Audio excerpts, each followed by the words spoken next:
कहते हैं। तो एक एक क्लस्टर है, इस क्लस्टर के अंदर सारा कुछ होना है। क्लस्टर क्या है आपको पता है ना, कि अगर ये ग्रुप मैं of node. Group of node कह सकते हैं। ओके, जैसे मान लीजिए कि मेरे पास अगर मैं यहाँ पे एक सर्वर ए डाल दिया, एक सर्वर ए डाल दिया, एक सर्वर ए डाल दिया,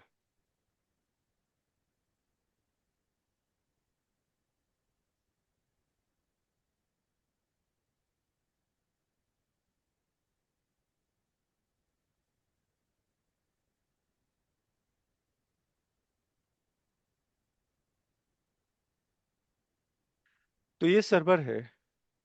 अगर सपोज कीजिए कि इस क्लस्टर का नाम मैं लिख देता हूँ एक्स वाई जी आई भारत सॉफ्टवेयर, यहाँ लिख देता हूँ क्लस्टर CLU.com, ये मान लेता हूँ मैं।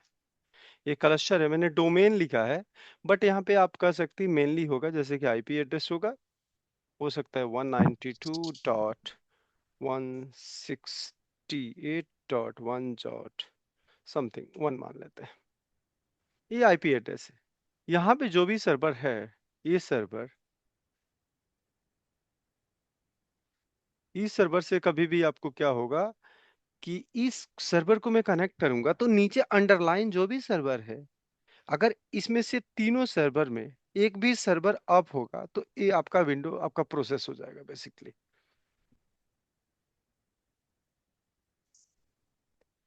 तो ये सपोज कीजिए कि मेरा ये क्लस्टर नोड की आईपी है। इस क्लस्टर नोड की आईपी, अगर इस सर्वर की आपकी आईपी कुछ भी है, इसको मान लेता हूं आईपी x.x.x, ठीक है, ये हो गया। ऐसे ही इसकी भी आईपी कुछ आईपी एड्रेस है y.y है,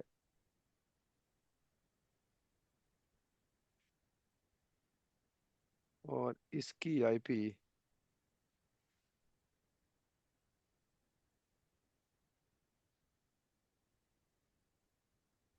ओके, ये आईपी एड्रेस है मान लीजिए। तो अगर मैं एप्लीकेशन, अगर आपके पास डेटाबेस एप्लीकेशन हो, यहाँ पे एक एप्लीकेशन लेते हैं,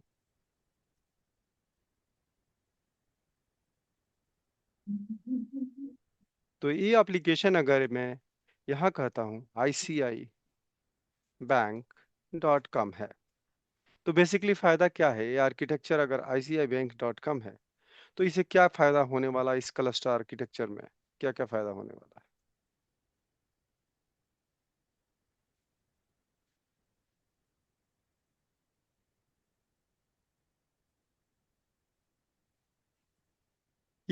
ये जो ICIBank.com, ये डोमेन, ये एप्लीकेशन होस्टेड है, वो कनेक्ट करेगा आपका इस आईपी से। ओके, इस आईपी से कनेक्टेड होगा, यानी कि उसको ये मतलब नहीं है कि इसके अंडरलाइन कितने सर्वर है। सपोज कीजिए और ए इससे कनेक्टेड होंगे, ये सर्वर,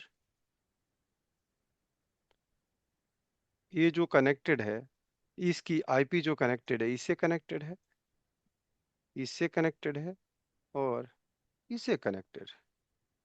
क्लियर? तो अब क्या होगा, अगर मान लीजिए कि इसकी अंडरलाइन जो आपका सर्वर, अगर ए सर्वर अभी तीनों ग्रीन है मान लीजिए, शुरू में आए तो तीनों ग्रीन सर्वर है, मतलब कि ऑनलाइन है।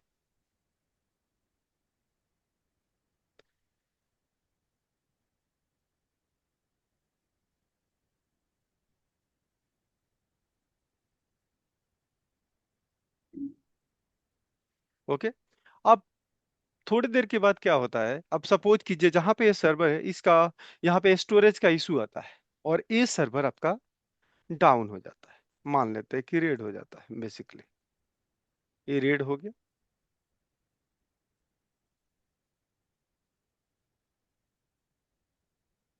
ए रीड हुआ यानी डाउन हो गया। तो ऑटोमेटिक अब क्या होगा कि ए, अब इनकी जो प्रोसेसिंग होगी बेसिकली, इसकी प्रोसेसिंग जो होगी, केवल ये दो नोड एक्स वाले और वाई वाई वाला प्रोसेस करेंगे, यानी आईसीआई बैंक की वेबसाइट डाउन नहीं होगी।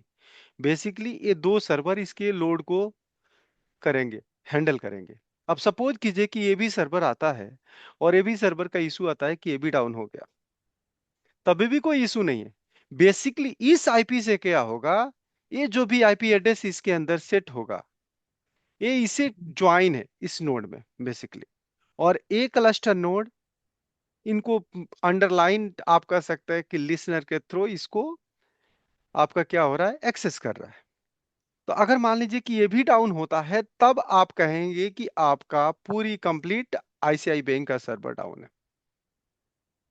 यही सर अच्छा लिसनर आईपी है कि क्या ये जो जो क्लस्टर के अंदर ये जो नोड है, नोड 1, नोड 2, नोड 3, जो एक्स नहीं लिसनर नहीं नहीं आईपी नहीं इसी को बोलते हैं क्या? नहीं नहीं, इसको आईपी और लिसनर आईपी नहीं बोलेंगे। आपकी ये है क्लस्टर आईपी एड्रेस बोल सकते हैं, अवेलेबिलिटी ग्रुप आईपी बोल सकते हैं। यही आईपी एड्रेस है जो एप्लीकेशन टीम को शेयर किया जाता है, क्लस्टर आईपी एड्रेस बेसिकली। इसके अंदर मैं बताऊंगा कि क्लस्टर के अंदर आपका अच्छा। लिसनर क्या होता। ठीक है।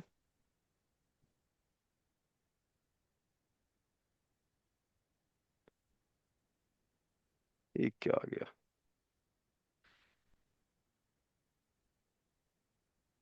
तो बेसिकली मतलब कि आपको ये क्लियर हो गया कि अंडरलाइन क्लस्टर में क्या है, लेकिन इसके आगे हमें जो काम करना है उसके हम आगे आर्किटेक्चर बताएंगे। फाइनली हमें क्या, अभी गोल क्या है ये समझिए कि आपका, इसको रिमूव कर देता हूं कि ये हमारा भी क्लस्टरिंग का कॉन्सेप्ट नहीं है।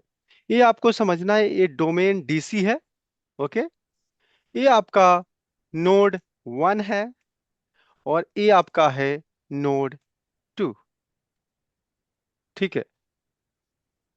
आपको ये पता होगा डीसी, जो आप सुने होंगे एक्टिव डायरेक्टरी, सुने होंगे ना कि एक्टिव डायरेक्टरी है। इस राइट सर। एक्टिव डायरेक्टरी में एक ए सर्वर ऐड कर दिया और ए आपका सर्वर एक ऐड कर दिया बेसिकली। ठीक है। ये अब सर इस, डोमेन ज्वाइन करा देते हैं ना उसमें? हाँ हाँ, डोमेन ज्वाइन करा देते हैं, लेकिन आपको कॉम्प्लिकेटेड क्या है अजोर के अंदर या नॉर्मल कंप्यूटर के अंदर, कि नॉर्मल अगर कंप्यूटर फिजिकल कंप्यूटर है उसमें स्ट्रेट फॉरवर्ड है। यहाँ अजोर में क्या है कि पोर्टल के एंड पे भी डीएनएस सर्वर का कॉन्फ़िगरेशन करना पड़ता है और आपका वर्चुअल मशीन के अंदर भी करना पड़ता है, तो टू लेवल काम बढ़ जाता है। ओके। और ए हो जाएगा तो आपका सारा कुछ हो सकता है। ओके। तो एक सर्वर हम पहले प्रोविजन करते हैं डोमेन कंट्रोलर के लिए, और उसके बाद प्रोविजन करेंगे नोड 2, नोड 1 एंड नोड 2। तो बेसिकली अभी क्या बता, आगे हमारा टारगेट क्या होगा, ये सर्वर ही आगे जाके हम प्रमोट करेंगे कि डोमेन कंट्रोलर जो जाके होगा विंडो फेल ओवर क्लस्टर का पार्ट हो जाएगा। ओके। इसको बना देंगे window fail over cluster, WFC। और उस क्लस्टर में दोनों नोड को हम क्या करेंगे, ऐड कर देंगे। और ऐड करने के बाद नेक्स्ट स्टेप हमारा ये रहेगा कि इस दोनों नोड को हम, एक को प्राइमरी एज्यूम करेंगे और एक को रेप्लिका एज्यूम करेंगे, जिसमें आपका ऑलवेज ऑन कॉन्फ़िगरेशन करवाएंगे। ओके। तो जो भी हम वीडियो अभी करने वाले हैं उसमें आप थोड़ा ध्यान दीजिएगा, क्या कि ये वीडियो, क्या कि हम लोग ये जो कर रहे हैं अजोर पे कर रहे हैं, सारे वो मतलब कि पेड सब्सक्रिप्शन है। ओके। तो आप लोग कोशिश ये करेंगे कि वीडियो ही देख के देखना पड़ेगा, अभी आपको लाइव मिल रहा है, आगे आपको इशू हो सकता है। ठीक है। स्टार्ट करें। तो अभी नेक्स्ट स्टेप है वर्चुअल मशीन कॉन्फ़िगर प्रोविजन करना, जिसमें 3 सर्वर होगा बेसिकली। हाँ बताइए। ये ये सबसे सर इंपॉर्टेंट। अगर रिकॉर्डिंग आप, नहीं मिलेगा क्या? रिकॉर्डिंग स्टार्टेड है, आइए आप always on configuration, domain controller configuration, WFC configuration का आपको वीडियो मिलेगा नहीं, अधिकतर वीडियो नहीं मिलेगा आपके यूट्यूब पे। ठीक है।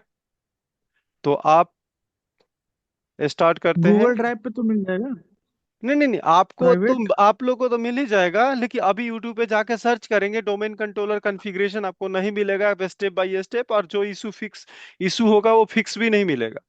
आपके सामने इशू अभी हाँ होगा ये वो फिक्स करेंगे। और आपका ठीक है। कॉन्फ़िगरेशन करवाएंगे, ठीक है।